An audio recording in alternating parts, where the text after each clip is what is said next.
celebrar los 30 años del Protocolo de Montreal. Todavía me acuerdo, trabajando con mi colega Sherry Rowland, cuando pues concluimos que el uso de estos productos industriales que tuvieron gran utilidad para la sociedad porque pues, sustituían a productos que podían ser dañinos en los refrigeradores caseros que había en aquel entonces, y como pues también los solventes que se usaban en latas de aerosol. Pero me acuerdo muy bien con mi colega, pues después de haber concluido que podía haber un problema ambiental, pues la primera reacción que tuvimos así con la sociedad es que esto era pues un poco exagerado o poco probable quizá. Por fortuna, con nuestros colegas científicos trabajando en el mismo campo, lo aceptaron prácticamente de inmediato, pero el resto de la comunidad científica también pensó quizá que todas estas ideas eran un poco exageradas. ¿Por qué? Pues estábamos hablando de unos gases invisibles, estos gases industriales, que pues suben a la atmósfera y nos protegen de una radiación invisible, por una capa invisible también, o sea que nada se veía, todo esto parecía un poco extraño y no había muchos antecedentes de problemas ambientales, estamos hablando de los años 70. Pero por fortuna, como decía yo, la comunidad científica sí pues aceptó nuestras ideas y pudieron organizarse campañas de mediciones, etc. Y también reportes a través de las academias de ciencia que sí nos dieron mucha fuerza. Además, lo que sucedió con pues las industrias que estaban fabricando estos compuestos, pues al principio pensaron, hombre, simplemente por una teoría, pues no sería justo que dejáramos de fabricar estos compuestos que son tan útiles para la sociedad. Pero pues yo trabajé muy directamente con la industria, motivándolos para que empezaran a inventar otros productos, y eventualmente pasaron algunos años, pero cuando pues la evidencia científica lo demostró con mucha claridad, la industria misma nos apoyó. Se habían comprometido pues a dejar de producir estos compuestos en caso de que la ciencia pues lo explicara con claridad, y ese fue el caso. Claro, lo que también ayudó el proceso, que empezó pues con estas ideas y junto con mi colega Sherry Rowland, además de platicarlo con nuestros colegas científicos, pues también tratamos de reunirnos con pues líderes en distintos niveles gubernamentales en Estados Unidos y también pues a través de las Naciones Unidas, pero también a través de los medios, que pues era el reto de cómo explicarle a la sociedad la naturaleza de este problema. Pero finalmente sí se pudo arrancar este Protocolo de Montreal, por supuesto con la colaboración de colegas en el mundo de la diplomacia, no solamente los científicos, sino pues líderes, como decía yo, de distintos niveles de gobierno, pues lo que llevó a la formulación del Protocolo de Montreal. Lo que quizá les mencione también brevemente es que no habíamos nosotros predicho en qué parte de la estratosfera iba a ser el problema más aparente, pero sí se había empezado a notar ya que no solamente, como decía yo, que estos compuestos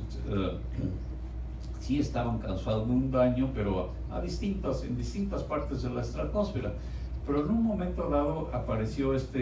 lo que se llama el agujero de la capa de ozono, es simplemente una parte sobre la Antártida donde las concentraciones de ozono pues bajan bruscamente cuando empieza a salir la luz del sol en la primavera, que son los meses de septiembre en el Polo Sur, después de la noche, que dura varios meses, ¿no? Y pues nuestros colegas del British Antarctic Survey, Joe Farman, que falleció ya hace varios años, pues tenían aparatos para medir la cantidad de ozono sobre la Antártida, porque era pues para tener no porque estuvieran prediciendo algún problema local, sino para tener una medición global de cómo funcionaba el ozono en todo el planeta. Y pues se dieron cuenta de que algo raro estaba pasando, que lo atribuyeron a que no estaban funcionando sus aparatos de medición. Pero después de insistir, varios de sus investigadores efectivamente pues tuvieron que concluir que el ozono estaba desapareciendo, más del 98, 99% del ozono en las alturas donde normalmente está más concentrado. Y había otra duda adicional, porque el ozono también, ya considerando la importancia que tenía, sobre todo para entender los movimientos de la atmósfera, pero para pues, asegurarse de la protección que le dan a la sociedad, había mediciones de satélite que estaban cubriendo pues, el ozono en los niveles de la capa de ozono de la estratosfera en todo el planeta. Y entonces la duda es cómo es, si hay un fenómeno tan espectacular en la Antártida, pues por qué no habíamos oído de los datos de los satélites. Y por fortuna, después de que nuestros colegas del British Antarctic Survey, midiéndolo, como decía yo, desde la superficie en la Antártida, cuando pues, finalmente publicaron estos resultados, primero, sí, pues sí, ya estaban en comunicación con nosotros y ellos mismos atribuyeron esa desaparición a la presencia de estos compuestos industriales. Pero ¿qué pasaba con los satélites? Pues resulta que se habían programado, porque son muchos números, muchas mediciones, se habían programado para que automáticamente se descartaran mediciones que indicaran que había menos de la mitad del ozono normal, porque eso se atribuía a que se había descompuesto el aparato. Por fortuna, estos datos se guardaron, no tiraron los datos, así es que se pudo comprobar después con mucha claridad que a través de los satélites que efectivamente se estaba formando este agujero, un fenómeno muy, muy espectacular, un tamaño enorme, más que los continentes normales, que Estados Unidos, etcétera,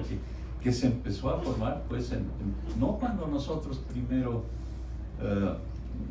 pues anunciamos que podía haber este problema, sino fue años después. Así es que eso ayudó porque se pudo comprobar después con mediciones muy directas sobre la Antártida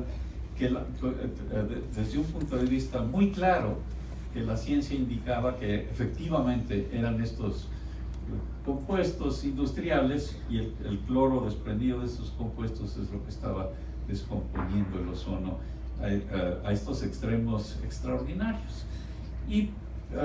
lo que ha pasado, sabíamos ya desde el principio de que habíamos hecho predicciones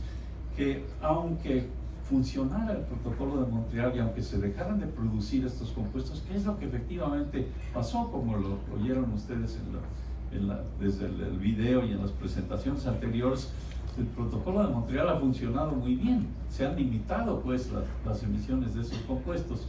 pero las proyecciones muy claras es que la capa de ozono no se iba a recuperar rápidamente, sino hasta quizá mediados de este siglo, porque estos compuestos permanecen muchos años en la atmósfera, se descomponen lentamente, porque es lo que toma tiempo el que suban a la estratosfera, y ahí son después descompuestos por la radiación solar. Así es que sabíamos que la recuperación iba a ser lenta. Sin embargo, ya desde hace un par de años se pudo comprobar que ya, en primer lugar, que la concentración de esos compuestos ya empezó a bajar, ya no se están emitiendo, pero en segundo lugar, que sí se empezó a recuperar la capa de ozono. Eso ya está establecido. Y este año sucedió una cosa más especial, y es que, pues, por razones más bien conectadas con el cambio climático, aumentó la temperatura de la parte superior en la Antártida, lo que hizo que el agujero de la capa de ozono fuera muy pequeño.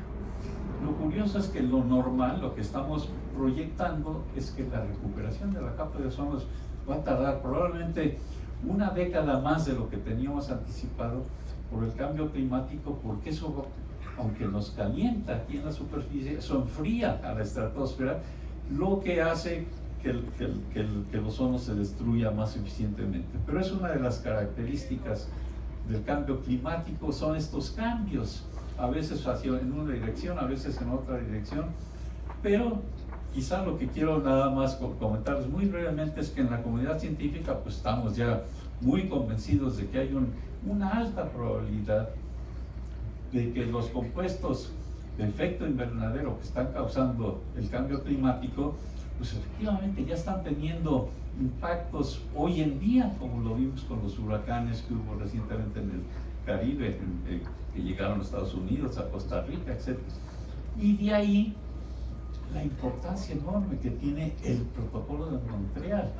porque no hemos logrado algo parecido con el cambio climático,